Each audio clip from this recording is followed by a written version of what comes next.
स्वागत है आपका स्टडी विद अरविंद में। आज हम आप सबके लिए व्याख्यात्मक हल प्रश्न पत्र लेकर आए हैं। चलिए स्टार्ट करते हैं। पहला प्रश्न है, भारतवर्ष में प्रागैतिहासिक चित्रों की खोज सर्वप्रथम किस क्षेत्र में हुई है? तो इसका ऑप्शन 1 है मिर्जापुर, 2 कानपुर, 3 इलाहाबाद जो अब प्रयागराज के नाम से जाना जाता है, 4 झांसी जो मिर्जापुर है वह है जहाँ पे सर्वाधिक और सबसे पहले प्रागैतिहासिक चित्र खोजे गए हैं। तो 1880 में मिर्जापुर ऐसी चट्टानों मिली जिन पर चित्र अंकित हैं। इन चट्टानों में लाल पीले रंग के चित्र बनाए गए हैं। इनमें कीड़े, पशुओं, पक्षियों, मनुष्यों तथा राक्षसों की शक्लें अंकित हैं। अगला प्रश्न है, प्रागैतिहासिक चित्र प्रधानतः किस विषय से संबंधित है? 1 धर्म संबंधी, 2 आखेट संबंधी, 3 युद्ध संबंधी, 4 प्रकृति संबंधी। तो इसका ऑप्शन 2 सही होगा, आखेट संबंधी। तो पशुओं के आखेट दृश्य तथा जादू टोना के विश्वास के प्रतीक चिन्हों का चित्रण इस समय की कला का प्रधान विषय था। अगला प्रश्न है, बाघ की गुफाएं कहाँ स्थित है? 1 महाराष्ट्र, 2 मध्य प्रदेश, 3 गुजरात, 4 उत्तर प्रदेश। इसका ऑप्शन 2 सही होगा, मध्य प्रदेश। क्योंकि बाघ की गुफाएं प्राचीन ग्वालियर राज्य में विंध्य पर्वत श्रेणी में स्थित थी, परंतु अब यह गुफाएं मध्य प्रदेश के अंतर्गत आती हैं। अगला प्रश्न है, 4 प्रश्न है, शिव विवाह से संबंधित दृश्य का गुफा चित्र किस गुफा में प्राप्त हुआ है? ऑप्शन 1 अजंता, 2 एलोरा, 3 सितनवासल, 4 बदामी। इसका ऑप्शन 4 सही होगा। इन गुफाओं के चित्रों के खोज का श्रेय स्टेला क्रैम्ब्रिज को जाता है। इन्होंने इन चित्रों का शिव विवाह से संबंधित बताया है। तो ऑप्शन बदामी गुफा सही होगा, 4। प्रश्न है अगला 5 नंबर प्रश्न, वत्सायन के कामसूत्र में कितनी कलाओं का उल्लेख है? तो ऑप्शन है 1 64, 64, 2 60, 3 72, 4 77। तो इसका ऑप्शन 1 सही होगा, 64। जो कामसूत्र है वह 600 से 200 ईस्वी की रचना है।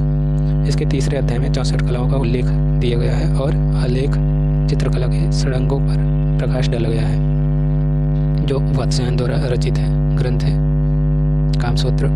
अगला प्रश्न है, नीली के पूरक अथवा विरोधी रंग का नाम बताइए। ऑप्शन 1 लाल, 2 पीला, 3 बैगनी, 4 नारंगी। तो नीले का विरोधी रंग जो है नारंगी होता है, तो इसलिए ऑप्शन इसका 4 सही होगा, नारंगी। अगला प्रश्न है, उस तत्व का नाम बताइए जिसके अभाव में चित्र रचना संभव नहीं है। ऑप्शन 1 रेखा, 2 रंग, 3 रूप, 4 धरातल। तो इसका ऑप्शन 4 सही होगा, क्योंकि रंग और रेखा को और रूप को लगाने या बनाने के लिए आपको धरातल की सबसे पहले ज़रूरत पड़ती है। तो बिना धरातल के आप ना तो कलर का प्रयोग कर सकते हैं, ना रेखा का, ना रूप का आकार दे सकते हैं। तो इसलिए इसका ऑप्शन 4 सही होगा, धरातल। आकार की रचना के लिए धरातल की आवश्यकता होती है। अगला प्रश्न है, मीर सैयद अली किसके दरबार का मुख्य चित्रकार था? 1 जहांगीर, 2 शाहजहां, 3 अकबर, 4 हुमायूं। जो मीर सैयद अली था उसे जुदाई के नाम से भी जाना जाता है। अकबर के समय का यह मीर मुसब्बिर जिसे मुख्य चित्रकार के रूप में जाना जाता है या बोला जाता था, अकबर के समय के यह मुख्य चित्रकार था। अगला प्रश्न है, पोथी चित्रण का प्रारंभ किस शैली से हुआ? 1 पाल शैली, 2 जैन शैली, 3 मुगल शैली, 4 राजपूत शैली। जो पाल शैली है वह ऑप्शन 1 सही होगा, क्योंकि पाल शैली बंगाल तथा बिहार में लिखी गई 10वीं शताब्दी की एक परावर्ती कला की बौद्ध धर्म महायान बौद्ध धर्म से संबंधित अनेक पोथियों में चित्र प्राप्त हुए हैं। यह चित्र पोथियों अपने तालपत्र पर लिखी गई हैं, अच्छे तालपत्र पर लिखी गई हैं। यह पाल शैली से संबंधित या पाल शैली के अंतर्गत आती हैं। अगला प्रश्न है, अजंता की किस गुफा में हंस जातक भित्ति चित्रण है?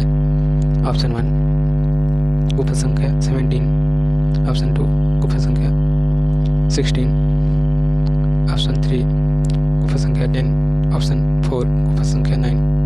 तो इसका ऑप्शन 1 सही होगा, गुफा संख्या 17। इस गुफा के भीतर अनेक महत्वपूर्ण चित्र पाए गए हैं जिनमें छदंत जातक, महाहंस जातक, श्याम जातक, सस जातक, महिष जातक, सिंहला वादन, शिवी जातक, मृग जातक जिसमें मृगों के अत्यधिक सुंदर चित्रण हैं, नलगिरी की कथा आदि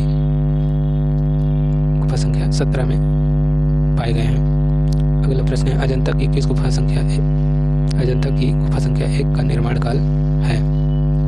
ऑप्शन 1 5वीं शताब्दी, ऑप्शन 2 6वीं शताब्दी, ऑप्शन 3 7वीं शताब्दी, ऑप्शन 4 8वीं शताब्दी।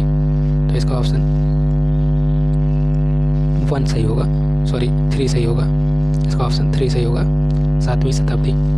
जो अजंता की पहली गुफा का निर्माण कार्य काल था वह था 626 से 628 ईस्वी के मध्य था। इस बीच पहली गुफा संख्या बनकर तैयार हुई थी। इस गुफा में बोधिसत्व, पद्मपाणि, वज्रपाणि, महाजनक जातक, मारविजय, भारतीय राजा पुलकेशिन की सभा तथा छतों पर सुंदर अलंकरण के चित्र बने हैं। इस गुफा के सबसे महत्वपूर्ण चित्र हैं वज्रपाणि तथा पद्मपाणि और मारविजय, जो अक्सर आगामी परीक्षाओं में भी पूछे जा सकते हैं और पिछली परीक्षाओं में भी कई बार ये क्वेश्चन पूछे गए हैं। तो अगला प्रश्न है इनमें कौन असंबद्ध है? ऑप्शन 1 मंसूर, 2 मनोहर, 3 बेहजाद, 4 मिस्किन। इसका ऑप्शन 3 सही होगा। बेहजाद जो है बाबर के समय का मुख्य चित्रकार था, बाकी तीनों मंसूर, मनोहर, मिस्किन या जहांगीर के दरबारी चित्रकार थे। अगला प्रश्न है राजपूत शैली किसका सम्मिलित नाम है? ऑप्शन 1 राजस्थानी तथा मुगल, 2 अपभ्रंश तथा किशनगढ़, 3 राजस्थानी पहाड़ी, 4 जयपुरी ईरानी। तो ऑप्शन 3 सही होगा। राजस्थानी एवं पहाड़ी के सम्मिलित होने से जो है राजपूत शैली बनी है। डॉक्टर आनंद कुमार स्वामी ने राजपूत शैली के अंतर्गत राजस्थानी तथा पहाड़ी चित्रों को रखा है। अगला प्रश्न है राग दीपक चित्र किस शैली का है? ऑप्शन 1 मेवाड़ शैली, 2 बसोली शैली, 3 किशनगढ़ शैली, 4 बूंदी शैली। तो ऑप्शन 4 सही होगा, बूंदी शैली। बूंदी शैली के चित्रों का विकास रागनी चित्रों से होता हुआ दिखाई पड़ता है, क्योंकि इस शैली के आरंभिक उदाहरण रागमाला चित्रावली के भाग हैं। आरंभिक शैली का एक उदाहरण राग दीपक का चित्र है, जो भारत कला भवन वाराणसी में सुरक्षित है। अगला और आखिरी प्रश्न है किशनगढ़ के कवि, कलाकार तथा कला मर्मज्ञ शासक का नाम है? ऑप्शन 1 मान सिंह, 2 सावंत सिंह, 3 संसार चंद, 4 हरि सिंह। ऑप्शन 2 सही होगा। सावंत सिंह स्वयं संस्कृत, फारसी तथा मेवाड़ी भाषाओं का पंडित था। उसने संगीत तथा चित्रकला का भी विधिवत अभ्यास किया था और वह एक अच्छा चित्रकार, कवि तथा लेखक था।